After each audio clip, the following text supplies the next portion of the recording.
Welcome students. ഇന്ന് discuss ചെയ്യുന്നത് boundary conditions of magnetic field and electric field.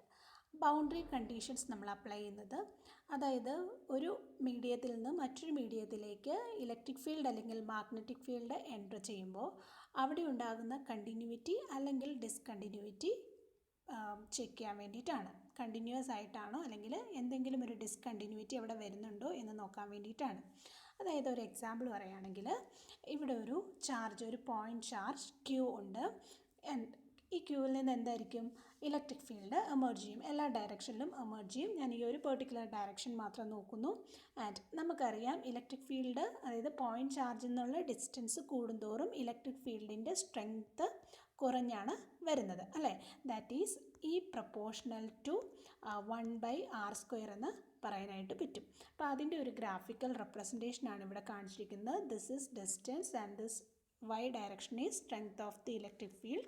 So ഇവിടെ കാണിച്ചിരിക്കുന്ന ഈ ഒരു ഡാർക്ക് ലൈനിൽ കാണിച്ചിരിക്കുന്നതാണ് അതിൻ്റെ ഒരു ഗ്രാഫിക്കൽ റെപ്രസെൻറ്റേഷൻ എന്ന് പറയുന്നത്. Suppose I am placing a conducting surface here. ഒരു കണ്ടക്റ്റിംഗ് സർഫസ് ഞാനിവിടെ പ്ലേസ് ചെയ്യുന്നു.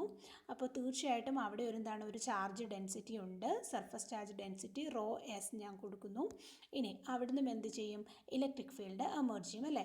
സോ ഇങ്ങോട്ട് വരുമ്പോഴത്തേക്ക് എന്തായിരിക്കും? ആ ഫീൽഡിൻ്റെ സ്ട്രെങ്ത് കൂടും. കാരണം ഓൾറെഡി ക്യൂവിൽ നിന്നുള്ള ഇലക്ട്രിക് ഫീൽഡ് പ്ലസ് ഈ കണ്ടക്റ്റിംഗ് സർഫസിന് കാരണമുണ്ടായിട്ടുള്ള ഇലക്ട്രിക് ഫീൽഡ്. സോ ഇവിടെ സ്ട്രെങ്ത് കൂടുകയാണ് ചെയ്യുന്നത്. സോ അറ്റ് ദിസ് പോയിൻ്റ് എനിക്ക് ഇലക്ട്രിക് ഫീൽഡിൻ്റെ സ്ട്രെങ്ത് എന്താണെന്ന് നോക്കണം. ഇനി ഇതിൻ്റെ ലെഫ്റ്റ് സൈഡ് എന്ന് പറയുമ്പോൾ എന്തായിരിക്കും? ഇലക്ട്രിക് ഫീൽഡ് ഇങ്ങോട്ടാണ് എമേർജ് ചെയ്യുന്നത്. ഇവിടുന്ന് പോയിൻറ്റ് ചാർജിൽ നിന്ന് ഇലക്ട്രിക് ഫീൽഡ് ഇങ്ങോട്ടും വരുന്നു. സോ അവിടെ ഒരു ഇലക്ട്രിക് ഫീൽഡിൽ ഒരു ഡിക്രീസ് ആണ് ഉണ്ടാവുന്നത്, അല്ലേ? സോ അറ്റ് ദിസ് പോയിൻറ്റ്, ഈ ഒരു പോയിന്റിൽ നോക്കുകയാണെങ്കിൽ നമുക്ക് ഈ ഒരു പോർഷൻ ഇതിൻ്റെ സ്ട്രെങ്ത് കുറയാണ്. എന്നാൽ ഇവിടെ നിന്ന് ഇങ്ങോട്ട് നോക്കുമ്പോൾ ഇതിൻ്റെ സ്ട്രെങ്ത് കൂടിയാണ് വരുന്നത്. So there is a discontinuity. ഇവിടെ വന്ന പോലുള്ള സ്ട്രെങ്ത്തിലല്ല ഇവിടെ വന്നിരിക്കുന്നത്. There is a discontinuity. ഇത് കണ്ടിന്യൂസ് അല്ല. കണ്ടിന്യൂസ് ആണെങ്കിൽ ഇങ്ങനെ ഒരു സ്ട്രക്ചർ വരണം, അല്ലേ? സോ ഇങ്ങനെ നമ്മൾ ഇതിനെപ്പറ്റി ചെക്ക് ചെയ്യാൻ വേണ്ടിയിട്ടാണ് ബൗണ്ടറി കണ്ടീഷൻസ് അപ്ലൈ ചെയ്യുന്നത്. അപ്പോൾ നമുക്ക് ഒരു ഇലക്ട്രിക് ഫീൽഡ് ഇങ്ങനെ ഉണ്ടെന്ന് വിചാരിക്കുക. അപ്പോൾ അതിന് രണ്ട് കമ്പോണൻ്റ് ഉണ്ട്. ടാൻജൻഷ്യൽ കമ്പോണൻ്റ് ആണ് നോർമൽ കമ്പോണൻ്റ്. അപ്പോൾ നമ്മളിവിടെ നോക്കുന്നത് ഈ ടാൻജൻഷ്യൽ കമ്പോണൻ്റ് കണ്ടിന്യൂസ് ആണോ അല്ലയോ എന്നുള്ളതാണ് നോക്കുന്നത്. That is it enters from one medium to another. So ഇവിടെ ഞാൻ രണ്ട് ടാൻജൻഷ്യൽ, ഒരു മീഡിയം 1 ആൻഡ് മീഡിയം 2 കൺസിഡർ ചെയ്യുന്നു. അപ്പോൾ ഇവിടുത്തെ ഇലക്ട്രിക് ഫീൽഡിൻ്റെ ടാൻജൻഷ്യൽ കമ്പോണൻറ്റ് T1 എന്നും ഇവിടുത്തെ രണ്ടാമത്തെ മീഡിയത്തിലെ ഇലക്ട്രിക് ഫീൽഡിൻ്റെ ടാൻജൻഷ്യൽ കമ്പോണൻറ്റ് E2 എന്നും റെപ്രസെൻറ്റ് ചെയ്യുന്നു. ആൻഡ് ഇത് സ്റ്റഡി ചെയ്യുന്നതിന് വേണ്ടിയിട്ട് നമ്മളൊരു ക്ലോസ്ഡ് ലൂപ്പ് ഇവിടെ കൺസിഡർ ചെയ്യുകയാണ്. അപ്പോൾ ക്ലോസ്ഡ് ലൂപ്പ്, ഇതിൻ്റെ ABCD എന്ന് പറയുന്നൊരു closed loop. And this distance is L and this height is delta h and height is very small, delta h is very small. So നമ്മുടെ ഇക്വേഷൻ എന്ന് പറയുന്നത് closed integral E dot dl എന്ന് പറഞ്ഞാൽ ഒരു closed ലൂപ്പിനെ സംബന്ധിച്ചിടത്തോളം അത് 0 ആയിരിക്കും. So closed integral E dot dl is equal to 0. ഇനി ഞാൻ ഈ 4 ലെങ്ത്തും ഞാൻ കൺസിഡർ ചെയ്യുകയാണ്. A to B, B to C, C to D and D to A. അതാണ് ഞാനിവിടെ എഴുതിയിരിക്കുന്നത്. And this equal to 0. ഇനി ET1, this is ET1, tangential 1, ET1 at AB എന്ന് പറഞ്ഞാൽ അതിൻ്റെ ലെങ്ത് എന്താണ്? L ആണ്. സോ ഇൻ്റഗ്രേറ്റ് നമുക്ക് ET1 L എന്ന് കിട്ടുന്നു. DLനെ ഇൻ്റഗ്രേറ്റ് ചെയ്യുമ്പം L കിട്ടുന്നു, ET1 DL കിട്ടുന്നു.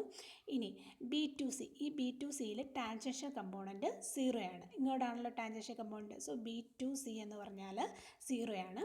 അതുപോലെ തന്നെ C2D, പക്ഷേ C2D എന്താണ്? ഓപ്പോസിറ്റ് ആണ്, അല്ലേ? ഇങ്ങോട്ടാണ് ടാൻജൻഷ്യൽ കമ്പോണൻറ്റ്. പക്ഷേ നമ്മൾ എടുക്കുന്ന ലൂപ്പ് C2D ഈ ഒരു ഡയറക്ഷൻ ആയിട്ട് ഇവിടെ എന്ത് വരും? മൈനസ് T2 ഇൻറ്റു L വരും. ദെൻ A2D, ഇവിടെ ടാൻജൻഷ്യൽ കമ്പോണൻറ്റ് 0 ആണ്. അപ്പോൾ നമുക്ക് കിട്ടുന്നത് ET1 L minus ET2 L is equal to 0. അതായത് ET1 minus ET2 is equal to 0. That is ET1 is equal to ET2. അതായത് ടാൻജൻഷ്യൽ കമ്പോണൻറ്റ് കണ്ടിന്യൂസ് ആണ്. At this boundary tangential component continuous ആണ്. അവിടെ ഒരു ഡിസ്കണ്ടിന്യൂറ്റിയും ഇല്ല. ഇനി അടുത്തത് boundary condition for magnetic field നോക്കാം. ഇവിടെ നമ്മൾ നോർമൽ കമ്പോണൻറ്റ് എന്താണെന്നാണ് നോക്കുന്നത്.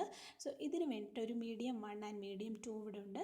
ഇവിടെ കൺസിഡർ ചെയ്യുന്ന സർഫസ് ഒരു ഗോസിയൻ സർഫസ് നമ്മൾ കൺസിഡർ ചെയ്യുന്നു. ഇവിടെ ഒരു പിൽ ബോക്സ് ഷേപ്പിലുള്ള സർഫസ് ആണ് കൺസിഡർ ചെയ്യുന്നത്. So it has 3 surfaces. അതായത് ഒരു പിൽ ബോക്സ് എന്ന് പറഞ്ഞാൽ ഒരു മരുന്ന് പെട്ടി, വളരെ സ്മോൾ ആയിട്ടുള്ള ഒരു പിൽ ബോക്സ്. അപ്പോൾ this is surface 1 and the unit vector corresponding to this surface is n1 and this surface is n2. ഇനി ഈ കർവ്ഡ് ആയിട്ടുള്ള സർഫസിനെല്ലാം കൂടെ ചേർത്തിട്ടാണ് ഞാൻ S3 എന്ന് കൊടുത്തിരിക്കുന്നത്. സോ നമുക്ക് അപ്ലൈൻഡ് ഇക്വേഷൻ ഇതാണ്, മാഗ്നറ്റിക് ഫീൽഡിൻ്റെ equation. Closed integral B dot ds equal to 0. ഇത് ഞാൻ 3 സർഫസിലും അപ്ലൈ ചെയ്യാണ്. Surface 1, surface 2 and curved surface S3. അവിടെ അപ്ലൈ ചെയ്ത് കഴിയുമ്പോൾ ഞാൻ ഓൾറെഡി പറഞ്ഞു, this pill box is very small and the height is very small. So height വളരെ സ്മോൾ ആയതുകൊണ്ട് തന്നെ ഈ ഒരു S3 എന്ന് പറഞ്ഞാൽ ആ ഒരു ഏരിയ നമുക്ക് നെഗ്ലിജിബിൾ ആണ്, വളരെ സ്മോൾ ആണ്. സോ അത് നമുക്ക് നെഗ്ലക്റ്റ് ചെയ്യാം. സോ ഈ പാർട്ട് ഇവിടെ നിന്ന് നെഗ്ലക്റ്റ് ചെയ്യുന്നു. ബാക്കി ദിസ് ഈക്വൽ ടു 0 എന്ന് വരും. ദാറ്റ് ഈസ് ഇതിനെ ഇൻ്റഗ്രേറ്റ് ചെയ്യുമ്പോൾ B1, അതായത് ഈ ഒരു സർഫസ് 1ലുള്ള magnetic field is equal to surface 2ലുള്ള magnetic field strength. So the normal component of B is continuous across this boundary. B1n is equal to B2n. ഒരു ബൗണ്ടറിയിൽ നിന്ന് മറ്റൊരു സർഫസിലേക്ക് പോകുമ്പോൾ magnetic field, normal component of the magnetic field continuous ആയിരിക്കും.